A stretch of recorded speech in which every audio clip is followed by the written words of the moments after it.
So I saved some of my best stories for today instead of telling them last night. These are the stories that have to do with Martin Gardner, of course. Okay. So I'll start with this Scientific American cover, and then I'll proceed to this cover, and then I'll proceed to this movie. Okay, that'll be sort of the pathway. It won't be a cause-effect, careful, logical train at all, but think of it more like an intersection of magic and logic, where Martin Gardner and related subjects come in and out of my life. Okay. So let me just give you a little bit of background information to make sense of this. I grew up in New Mexico, and I have two hometowns. One is Las Cruces, and this is what Las Cruces, New Mexico looks like. We love these mountains. They're called the Organ Mountains for organ pipes, named that by the early Spanish explorers in the late 1500s. On the other side of those mountains is White Sands Missile Range. So I grew up with rockets going off, arcing up above these mountains. It was a lot of years before I discovered other kids didn't see rockets going up their life.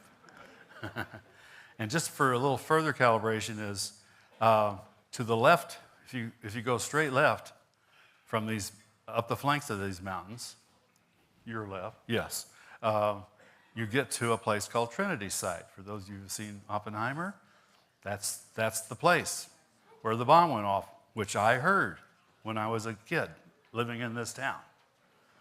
I'm 80, by the way, so save you the computation. I was only 2, I don't really remember, but my mom said I heard it. Okay.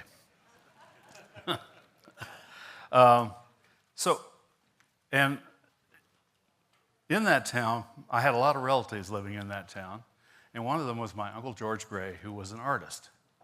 And I was the only relative that he would allow into his studio if I was absolutely quiet and sat on the floor. And I did that. I learned how to oil paint, how to stretch canvas and prepare brushes and cut paints and pigments. And I love the smell of linseed oil and turpentine and all that. So I grew up painting pictures. But I also grew up in love with these newfangled things called computers, which the scientists from White Sands Missile Range would come over to Las Cruces and teach us about. So there was this mix through my whole life of art and technology. One of the first jobs I had as a college student at New Mexico State University in Las Cruces was to design an antenna, that antenna, on the bottom of the Nimbus weather satellite, which I think was either the first or a very early weather satellite. And I used a computer to design that equiangular spiral on the bottom of that satellite. And that was my first computer graphic image. I did it in about 1964. And then I laid off for many years. While I was at New Mexico State as an undergraduate, I took a course that changed my life in many ways. It was a special graduate seminar on Gödel's incompleteness theorem. I just found it absolutely fascinating, although it was way over my head. And I got introduced at that time to this book, Computability and Unsolvability by Martin Davis. The reason I put it here is because Martin Davis became my friend later in life. He helped me write my book, which I'll mention later, but he died recently. But he taught me, this book taught me about Turing machines and these strange ideas like incompleteness and undecidability and unsolvability and so forth, which has been the basis of my, one half of my life has been theoretical computer science, starting here. While I was in the stacks of the library at New Mexico State, so this is in the 60s, early 60s, I stumbled across this paper, Steps Toward Artificial Intelligence by Marvin Minsky. And I love this idea. I went, oh my gosh, you mean we can understand how this works by using these marvelous machines, the digital computers that I'd just fallen in love with? And I said, oh, okay, so I have to go. By the way, this is Vietnam War time, and I had to go to graduate school or I'd be drafted.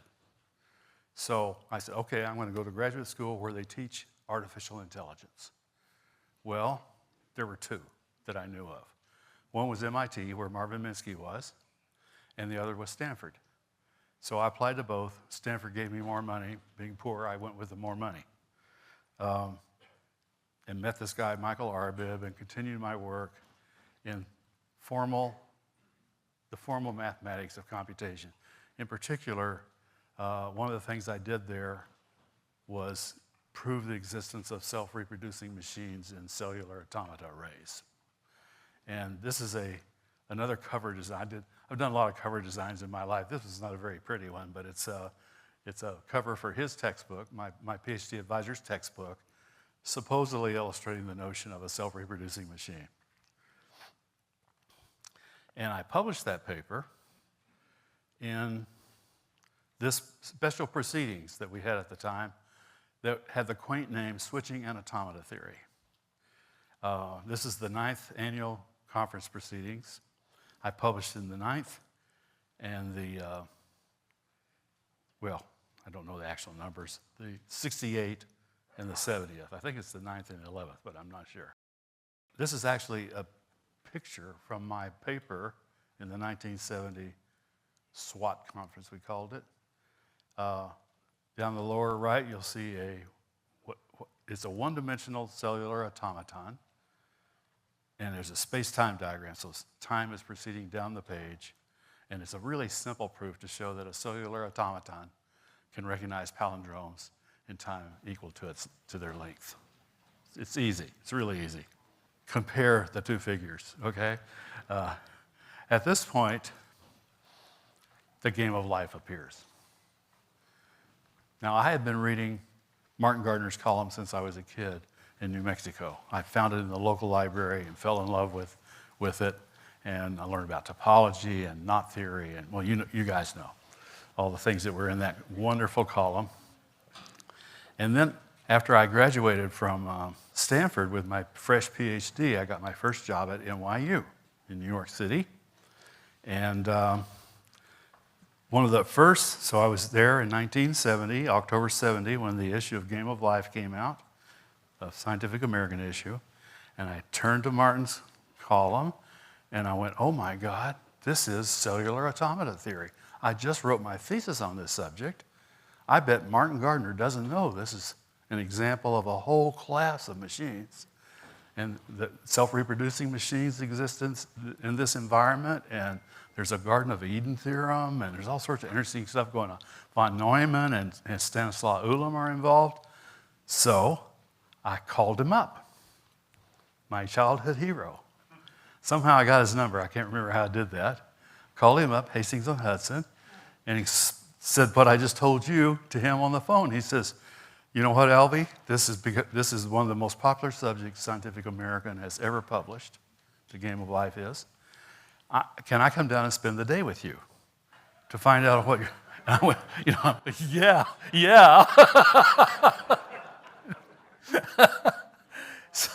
So Martin Gardner, this nice little man, comes down. I thought he was an old man. I found out. I just asked Jim. He must have been in his late 50s, From my vantage point, I mean, at the time, I was a stupid kid, so he looked like an old man to me. But I should add, I come from the 60s in California, so I was full hippie. I had hair down to here and wearing turquoise jewelry and necklaces and all sorts of stuff. Martin kind of looked at me and he said, gee, the students are really hirsute.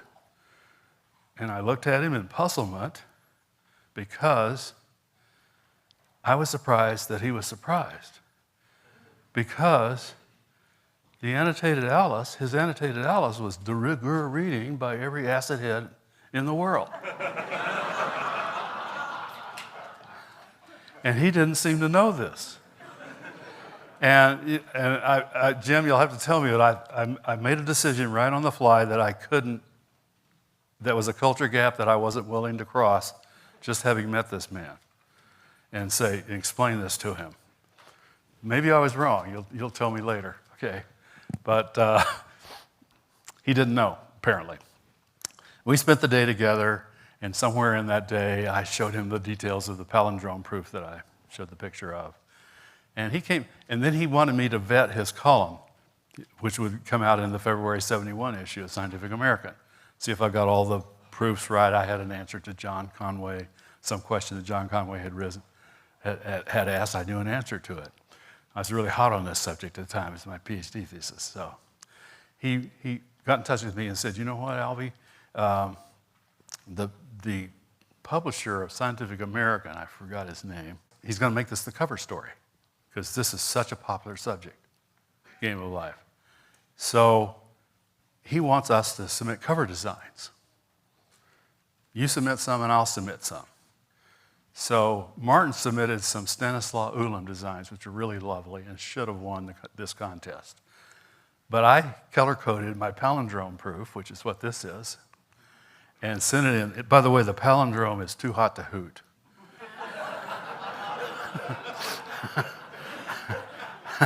I got it out of the New York Times crossword puzzle where the clue was, why don't owls live in the tropics?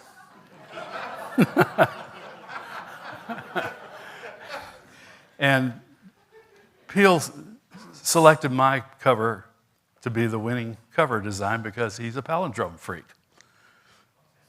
And it was my first encounter with a fame of sorts. I started getting mail from all over the world, all these game of life theorists. I just got bombarded. I suddenly felt like, oh, this is what it feels like to be known. You know, I was a kid from New Mexico. I just didn't really even think that was even possible for me. Okay, and that would lead, that cover got me enough fame that, I showed you that proceedings called the Switching and Automata Theory Proceedings. Comes out every year. They changed the name somewhere along the line to the Foundations of Computer Science. It's the proceedings in which all the fundamental papers of computer science were published. And I was visiting Yorktown Heights, the IBM Research Center in Yorktown Heights, and my buddies there said, Alvy, why don't you design a cover for the proceedings? And I went, okay. And I designed this cover. This is the cover I designed for them. I'd only done one computer graphic in my life at this time. There's no computer involved here. This is freehand, rapidograph, French curve, ellipse template, that kind of thing. It took me a month to execute it on vellum. And it all came to, so I can remember the moment I had this idea. It was a horrible day. There was a blizzard in North Bronx. My car had broken down, and I was in an Esso station, one of those Esso stations where all the white has become gray from the smog. And it was hell to me. It was one of the ugliest places I could imagine being with a broken car. And I said, okay, why don't you go off into your head and design that cover to escape this awful place? And this is the idea that came to me. My own hands synapsing onto a computer-like, cellular automata-like thing hanging in space. The details came later, but the basic idea came to me in that awful place, that awful Esso station in the Bronx. Long story short, well, it got used on the 14th Switching and Automata Theory proceedings, and for 38 years.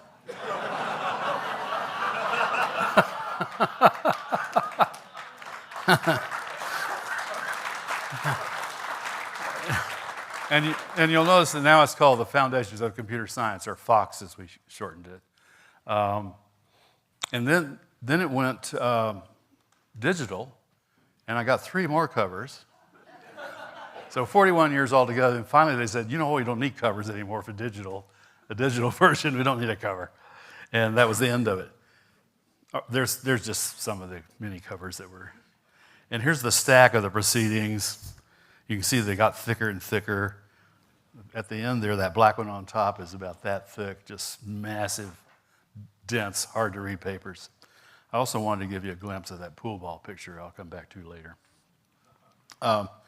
Then I got asked to do another cover for another proceedings called Logic in Computer Science. And this one is an aperiodic tiling with kites and darts, which everybody here knows about. I I wanted to master this new language, PostScript, that John Warnock had designed. And so I used it to make this cover. I used PostScript. And I selected for my tiles the kite and the dart shown at the right with the universal quantifier as the design on each tile, upside down A. So I call this design an irrational tiling of logical quantifiers. And what it is, it's two different resolutions. There's a low resolution, which is the bigger parts of the pattern, and you're looking through the transparency of the tiles to see a higher resolution of the same tiling. 26 years for that one. Okay. Now, last night I talked about, I've spent 10 years writing this book, explaining to people what pixels are, since most people don't know. I'm not going to repeat that talk today, but I just want to go through quickly some of the things I covered. Because I think people here are interested in the math as much as I am. Fourier theory, that's what Fourier actually looked like. That's his official portrait. That's what he really looked like. His tyrant was Napoleon. Everybody knows that his theory is that you can add up waves that look like this to get any one-dimensional signal. If you extrude those waves out into space, you get corrugations, looking down on the wave. His theory says you can add up corrugations to get any picture, which is the basis of my world. And then the sampling theorem, which I again won't go into, tells you how to extract samples, which we call pixels, from a picture and throw away. Basically, you just take a bed of nails and you sample. I like to think of a picture as a rumpled sheet, where the heights of the rumples are the colored brightnesses of the picture. And you let this sheet settle on a bed of nails, where the nails are equally spaced in both dimensions, and you save only the points of the image that fall on the nails.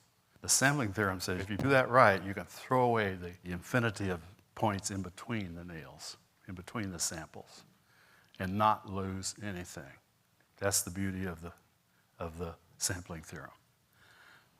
I'm going to stop there. That's not today's talk, so I'll stop there. That's a beautiful theorem. Every country claims they had a guy who proved that theorem first. I chased it down for my book and came up with it's this guy who did it first. His name is Vladimir Kotelnikov, not Claude Shannon, as everybody in this country thinks. Claude Shannon never even claimed he did it. It's this guy, fascinating person who ended up leading the space race for Russia. And that's him as a young man on the left when he proved this theorem. That's him on the right being knighted, or whatever the term in Russia is, in the Kremlin by Vladimir Putin, whom I cropped out because I couldn't stand showing him any longer, on the 70th anniversary of his proof of Kotelnikov's proof of the sampling theorem. Okay. Then I got into the theory of computers. Of course, this is one of the things that I've pursued since I was a college student. Alan Turing on the left invented the idea of not only of computation, but of the stored program computer, which is what we mean by computer. And the only other genius in the world, so he did that in 1936, the only other person in the world who was smart enough to know what he had done is the guy in the circle, the red circle, Johnny von Neumann.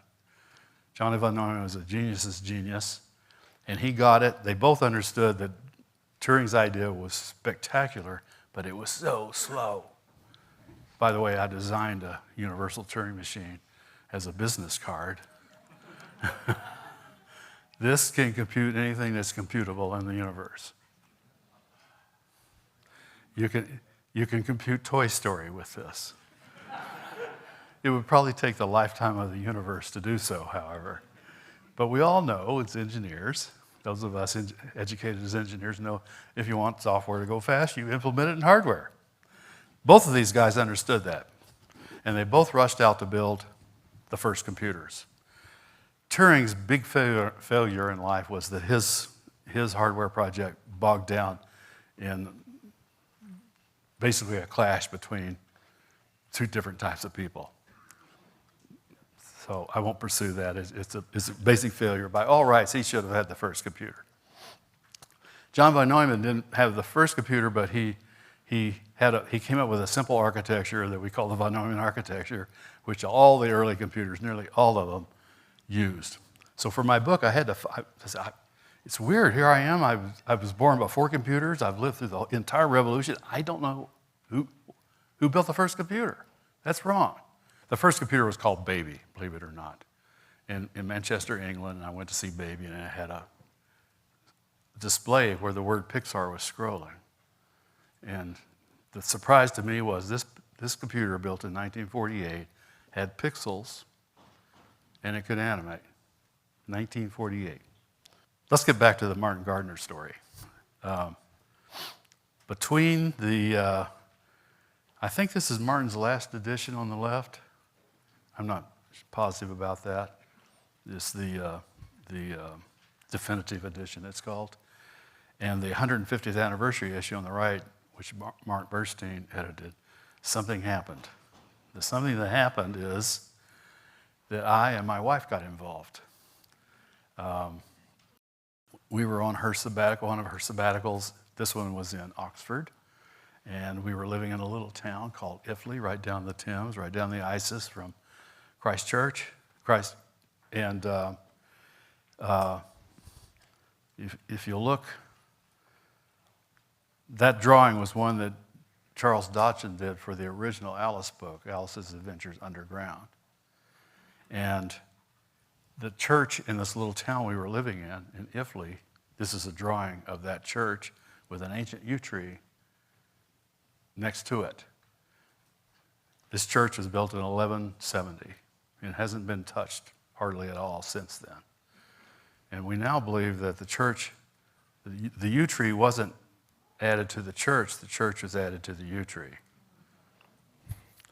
So the first night we were there, we walked to the graveyard of this church and looked at this fascinating old church. And I looked at this yew tree and I said, you know, Allison, my wife's name is Allison Gopnik. I said, you know, I don't know much about yew trees, but I think they're very slow growing, and that one's huge. It must be ancient. And we went back to the internet, looked up ancient trees of Britain. There is a website that has all the ancient yew trees of Britain cataloged, and sure enough, there was our yew tree, estimated to be between 1,000 and 1,500 years old. Okay, what sets this one aside is, I have another picture. That's what we saw right there. We couldn't see the ground because the foliage was so thick. It turns out this tree is famous for having a hole in the side that's about 4 feet tall that you can walk into. All right? Well, my wife is an Alice in Wonderland freak. She's been reading Alice in Wonderland since she was 2 or something like that. And so we went to the Bodleian and got all the diaries, all of Charles Dodson's diaries, Lewis Carroll's diaries, and see the rectangles and the ellipses drawn around various gravestones in this graveyard. I was able to find old photographs of that same place, and the resolution of this old photograph was so high that I was able to read the stones. And I could read the modern stones because they were at my feet. And I got the parish records, and I was able to triangulate the date on this photograph, and it turns out to be somewhere between 1862 and 1866, exactly when Charles Dodson was boating his little friend Alice Liddell down the river, visiting the minister at this church, who had little girls, and that's all in his diaries. We nailed this from every possible angle you can think of. Basically came up with what we think was the solution to the door and the tree. Okay, if you zoom in on that tree right inside that red rectangle and compare it to Charles Dodson's early drawing in Alice's Adventures Underground, it's a little hard to tell on the right side, but there's the hole in the tree is shown there. It's little girl size. My wife determined from her research what the average height of a girl of Alice's age had to be in that year. And you can see because of the presence of the church back there, there's really no other angle to draw this portion of the tree from. So we think it's not a smoking gun exactly, but it's darn close. And it got published in the Night Letter, which is the Journal of the Lewis Carroll Society of North America, as you probably know. And there are the pictures that were in our paper and which showed up in the Annotated Alice, the 150th anniversary edition. All right. There's another connection. I mean, again, it's not a very causal connection, but there's a lot of connections with the Gardner universe. I told this story last night. I'm not going to repeat it, but I went to Xerox PARC. Okay, I broke my leg skiing in New York as a professor, and while I was in the full body cast for 3 months, I decided I'm really not doing the right thing. I'm not taking care of my art. And I came to this conclusion that when I came out of the cast, I would say goodbye to academia and go to California where something good would happen. I'm still shocked that I executed on that content-free plan. But I did that. I went to California and I stumbled in a place called Xerox Palo Alto Research Center. And my friend had built a paint program there, the first one, with what I thought were the first color pixels in the world. And I saw that and I went, oh, painting? That's me. Computers? That's me. And I got myself hired on, and basically from there is the path to Pixar. Okay, but Xerox PARC fired me because in its wisdom, which has been written about several different ways, Xerox decided not to do color. And I said, well, why? And they said, well, we've decided not to do color. I said, well, that's nuts. The future's color, and you own it completely. It turned out not to be completely, but I didn't know that at the time. And they said, that you may be right, Alvy, but it's a corporate decision to go black and white. I went, okay, bye-bye. But by then, my friend David and I had submitted a grant proposal to the National Endowment for the Arts to exploit this new medium, which we call raster graphics, pixels in other words. And we had to, and the first memory design for pixel memory was the one at Xerox PARC, just been pulled away from me. So we had to find the next frame buffer. A memory of pixels is called a frame buffer at the time, and it costs a lot of money. So we had to find the next frame buffer, and we found it here on the North Shore, the fabulous North Shore of Long Island. A rich man named Alex Schur. We have several rich men. So the group now known as Pixar basically began here in a garage. It just happened to be a 4-car garage. By this man, Alexander Schur. Nobody's heard of him. He was kind of a crazy man. I only put it, by the way, he had cobbled together 4 estates on the North Shore of Long Island, and the mansions on those estates were the buildings of his campus for the school he called the New York Institute of Technology, New York Tech. Okay. This is where the group began. This is where I met Ed Catmull, who would start Pixar with me years later. But the main reason I bring that up is not because of Alexander Schur, who was the first president. His son was the second president of New York Tech. By the way, that's just another view of that same mansion. The third president was a guy named Ed Giuliano, who turned out to be the Alice in Wonderland freak. And he wrote that book and became head of the Lewis Carroll Society of North America. So when Allison and I published our paper, he invited us to present it at the downtown campus of New York Tech, which is the Manhattan version of the mansion out on Long Island. So it seems like these two stories just keep intertwining. That's what I wanted to tell you about today. Basically, from there, so Alexander Schur, the first president, we called him a rich, crazy man because we never could figure out how he thought or how he talked even. He talked in a weird way. And one day he came to me and he said, Alvy, do we have the best computer graphics facility in the world? And I went, yeah. He said, well, how do we stay there? Which is the right question to ask. I said, well, if you buy me 2 more of these $80,000 8-bit frame buffers, I can cobble them together to make a 24-bit frame buffer, and we would leap from 256 colors to 16 million colors.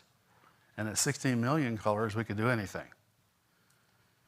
Not knowing whether you understood this, other than the 80. By the way, this is $80,000 in 1975. More like $250,000 today. He wanders off. A couple weeks later, he says, you know what? I bought you 5 more of those 8-bit thingies, so you'd have 2 of those 24-bit thingies. And basically, that put us out in front of the computer graphics world, and we never let go.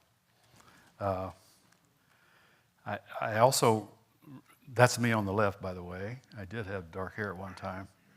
And before I left that fabulous place, I met this artist, Ed Emschwiller, and he and I created a piece called Sunstone. That's one frame there on the right.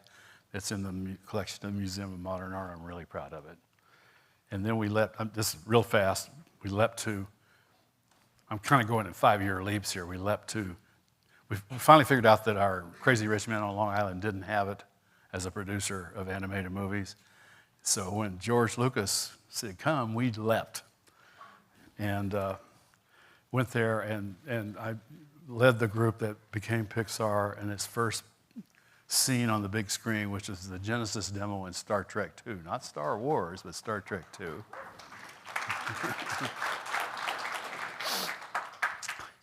And that was in 82. In 84, Ed Capel and I decided we were going to announce to the world we did character animation, not a special effects, space cowboy stuff, not rockets, but characters.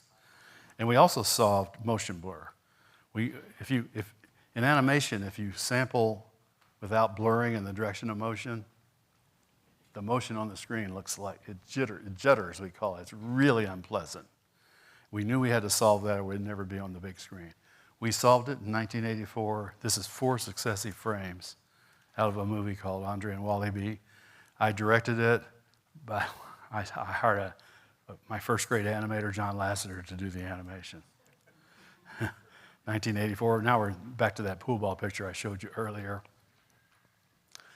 I think of this as an iconic piece. It's completely computer generated. We had to tell people it was fake, totally fake image.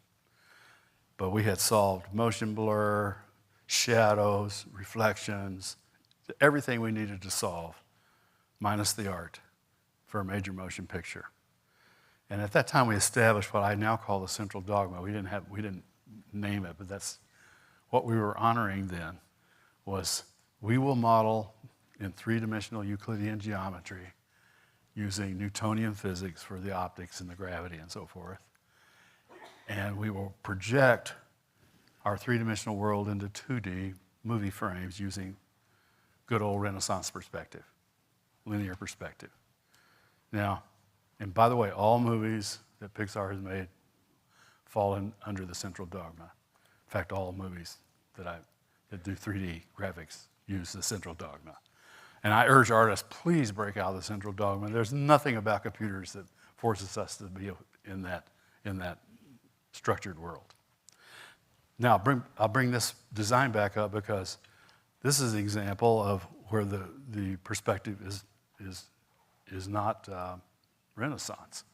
This is Escher, I call it, because in order to solve the problems, perspective problems for this piece, I went back to Escher and figured out how he did it. And by the way, my respect for Escher greatly grew once I realized what he had done and how he had. If you go too far off to the right and left here, the picture gets kind of ugly. So part of his genius was to find the part of the picture that worked. And I copied that in this piece. And that takes us to Toy Story. And at the same time, but roughly the year 2000, I call it the year of the great digital convergence, when all old media types disappeared and we were finally left with only one medium, the bit, in the form of pixels for pictures. The 3 major studios announced we had arrived by coming out with major motion pictures, which had been our lifetime goal. Toy Story for us, DreamWorks came out with Ants, and blue sky came out with Ice Age. But we all were influenced by the same groups. And what has driven this all, I think that's the end. Yeah. What's driven this all is Moore's Law, and I'll state it the way I hope you'll remember it is, everything good about computers gets an order of magnitude better, which is a factor of 10, every 5 years. It's a much more intuitive expression than the density of components on the chip doubles every 18 months, that doesn't mean anything to me. Everything good, it happens to be directly related to the density on a chip. So small, fast, cheap, that's all. Everything good gets 10 times better every 5 years. Well, I used order of magnitude instead of factor of 10 because we puny humans can't think beyond a factor of 10. Sometimes we can, maybe some can even go 2 factors of 10, but nobody can go 3 factors of 10. You can do the numbers. I can tell you how big the number will be, but I don't know what it feels like or what you can do with it. Well, if Moore's Law was a factor of 1 in 65, when Gordon Moore announced this law, it's now sitting north of 100 billion. 11 orders of magnitude have passed since 65, and it's still going. It's headed for 1 trillion any moment now, 1 trillion X. Nobody, I don't care, all you bright guys, none of you can do 11 orders of magnitude and know what it's going to feel like. So when people say, well, what's next, Alvy? I said, that's my message. I can't tell you. I can tell you the numbers are going to be bigger and faster and cheaper and so forth, but I have no idea what it feels like. And I especially couldn't have predicted the AI of today, starting from the AI of 1965. Anyhow, thanks for riding the wave with me. And thanks to Martin Gardner for coming in and out of my life in so many amazing ways. Thank you.